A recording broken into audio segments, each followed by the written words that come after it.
was rejected 100 times. The 101st email changed my life. I stopped counting after my 100th rejection.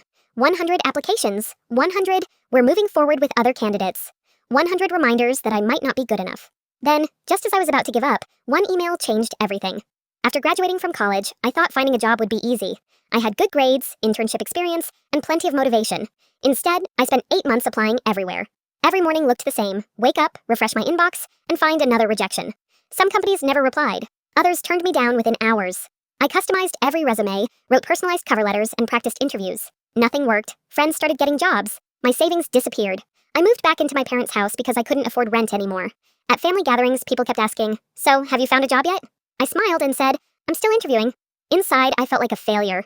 One evening, after my 100th rejection email, I closed my laptop and decided I was done.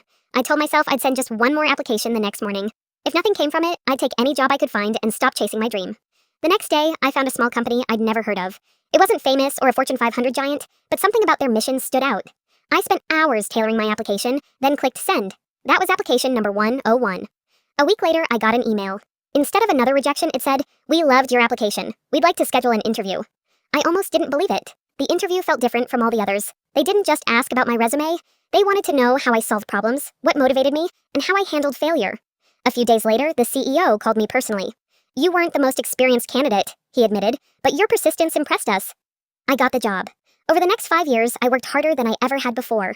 I learned everything I could, took on difficult projects, and stayed curious. Eventually, I became a department manager.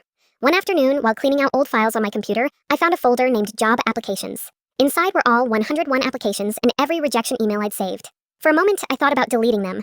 Instead, I left them there, not because they reminded me of failure, but because they reminded me that success often arrives one step after most people quit. If I had stopped after rejection number 100, I never would have received email number 101. Sometimes the opportunity that changes your life is already on its way. You just have to keep going long enough to receive it.